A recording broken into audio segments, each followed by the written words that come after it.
Hi guys, hello and welcome back to my channel of Beauty on Duty।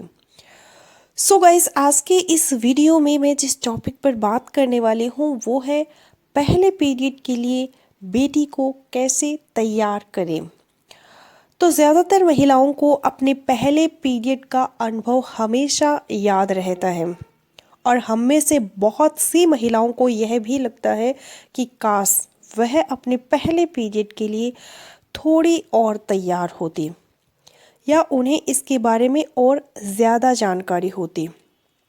आज के time में यह मुश्किल नहीं है क्योंकि अब टीवी, सोशल मीडिया, मोबाइल पर हर तरह की जानकारी अवेलेबल है, लेकिन फिर भी बेटी के पेरेंट्स, खासकर बेटी की माँ को यह चिंता हमेशा रहती है कि उसकी बेटी का पहला पीरियड तकलीफ भरा ना हो। जब लड़कियों को पहले पीरियड शुरू होते हैं वह बहुत ज़्यादा तनाव से गुजरती हैं।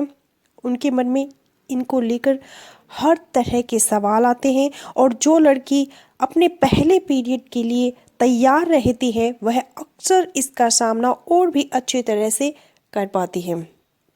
उसे ज़्यादा घबराहट नहीं होती है, लेकिन ज़्यादातर लड़कियां इसके लिए बिल्कुल भी तैयार नहीं होती हैं। लगभग 1/3 लड़कियों का ये कहना है कि उनके पीरियड्स शुरू होने से पहले किसी ने उन्हें इस बारे में नहीं बताया था, इसलिए जब यह अचानक से शुरू हुआ तो उन्हें समझ में ही नहीं आया कि वे करें तो क्या करें। लड़कियों को पहले पीरियड के बारे में कुछ जानकारी नहीं होती है। उनका पहला मासिक धर्म बहुत ज़्यादा भयानक अनुभव वाला होता है। तो अगर आपकी बेटी भी अपने पहले पीरियड की तरफ बढ़ रही है तो बेहतर होगा कि आप उससे इस बारे में पहले से ही बात करना, जिससे वह आने वाले टाइम में खुद को आसानी से संभाल पाए। कैसे क्या समझाना है आपको, कैसे क्या बताना है आपको, उसके लिए मैं इस वीडियो में आप लोगों को कुछ टिप्स बताऊंगी जो आपके लिए काफ़ी ज़्यादा हेल्पफुल होगी। तो वीडियो है वो बहुत यूज़फुल है महिलाओं के लिए, पूरा ज़रूर देखिएगा। और वीडियो अच्छा लगे, यूज़फुल लगे तो प्लीज़ वीडियो को लाइक और शेयर करना मत भूलिएगा। और चैनल पर अगर नए हो तो प्लीज़ चैनल को बिना सब्सक्राइब किए मत जाइएगा। तो चलते हैं वीडियो में और जानते हैं इस यूज़फुल टॉपिक पर full detail. So let's get started. लड़कियों को 12 से 13 साल की उम्र में पहला पीरियड होता है, मगर कुछ लड़कियों को जल्दी यानी 9 साल की उम्र में या फिर देर से यानी 16 या 17 साल में पहला मासिक धर्म होता है। तो अगर आपको ऐसा लगे कि पीरियड्स आने में देरी हो रही है तो डॉक्टर से एक बार जरूर सलाह लें। पीरियड्स के पहले दिन से लेकर दूसरे दिन के बीच गैप का साइकिल आमतौर पर 25 से 35 दिन का होता है। बेटी को यह बेसिक जानकारी दें और इसके साथ ही यह बताएं कि पीरियड्स के कुछ सालों में ब्लड का रंग हल्का लाल, गहरा या काला हो सकता है और पीरियड 4 से 7 दिन तक रह सकता है। इससे घबराने की ज़रूरत नहीं है। कुछ समय तक पीरियड साइकिल रेगुलर नहीं होता है, सेट होने में थोड़ा टाइम लगता है। शुरुआत में ब्लीडिंग का फ्लो ज़्यादा हो सकता है, इसलिए हर 4 से 6 घंटे में पैड चेंज करने के बारे में बताएं। हाइजीन का कैसे ध्यान रखना है यह भी उसे समझाएं और पीरियड हाइजीन के बारे में उसे पूरी जानकारी दें। तो यह पॉसिबल है कि बेटी बात करने में कंफर्टेबल महसूस ना करे या फिर आप अपनी बेटी से बात करते हुए हिचकिचाए, तो बेटी को कंफर्ट लेवल दे और दोस्त की तरह बात करें। अगर बेटी के मन में पीरियड्स को लेकर कोई सवाल है तो उसके सवालों को टाले नहीं बल्कि उनका जवाब दें। प्यूबर्टी की शुरुआत से काफ़ी पहले से ही लड़कियों के शरीर में बदलाव आने शुरू हो जाते हैं और इसी बदलाव का जरूरी हिस्सा है पीरियड्स। हालांकि डॉक्टर भी यह कहते हैं कि अगर अंडर आर्म्स में बाल आ जाए तो यह समझ ले कि अब पीरियड्स किसी भी वक्त शुरू हो सकते हैं।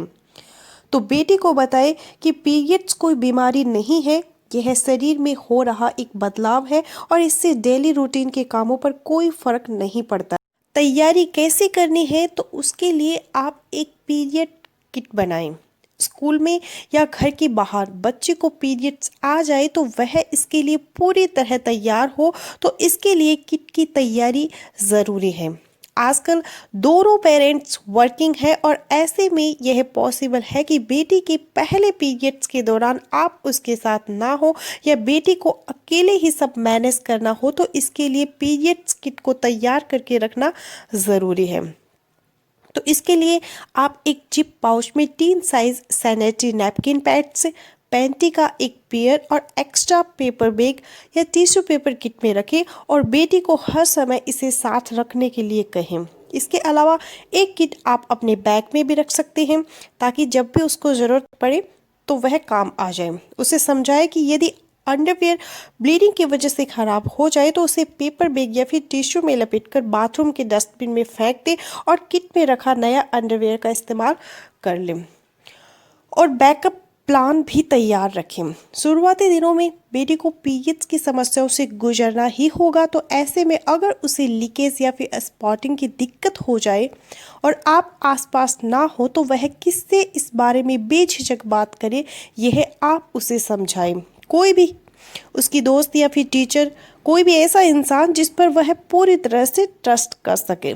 इस बात का भी खास ख्याल रखें कि पीरियड से जुड़ी प्रॉब्लम को हवा ना बनाए। बेटी को पहले पीरियड्स की जानकारी देने के चक्कर में उसे डरा ना दें। ऐसा होता है कि बेटियों को समझाने के लिए इस दौरान होने वाली फिजिकल समस्याओं जैसे क्रैम्प्स, पीएमएस यानी कि प्री मेंस्ट्रुअल सिंड्रोम, मुहांसे, ब्लॉटिंग, बैक पेन, पेट दर्द वगैरह के बारे में बता देते हैं। इससे गर्ल्स के लिए पीरियड्स एक नेचुरल प्रोसेस न होकर हवा बन जाता है। तो यह ज़रूरी नहीं है कि हर लड़की को इन सब समस्याओं से गुजरना पड़े। हाँ, कई लड़कियों को पीरियड्स के दौरान काफ़ी तकलीफ भी होती है, तो अगर ऐसा हो तो आप डॉक्टर की सलाह के बाद दवाई ली जा सकती है। इसके अलावा सैनिटरी पैड्स या फिर टैम्पून के बारे में उसे पूरी जानकारी दें। बेटी क्या यूज़ करे यह उसके कंफर्ट पर रहने दें। अगर वह टैम्पून यूज़ करना चाहती है तो उसे फीमेल बॉडी या डायग्राम का तस्वीर के जरिए इसके इस्तेमाल के बारे में समझाएं। टैम्पून्स खरीदते वक्त ध्यान रखें कि 3 टैम्पून ही हो, क्योंकि यह अडल्ट टैम्पून्स के मुकाबले थोड़े पतले होते हैं। इसके अलावा हर 4 घंटे में टैम्पून्स बदलने के बारे में भी बताएं ताकि लीकेज की दिक्कत ना हो। सो गाइस, ये थी मेरी आज की इस वीडियो में आप लोगों के लिए जानकारी। मैं आशा करती हूँ मेरा आज का वीडियो है वो आप लोगों के लिए हेल्पफुल रहे। तो मिलती हूँ नेक्स्ट वीडियो में, तब तक के लिए बाय।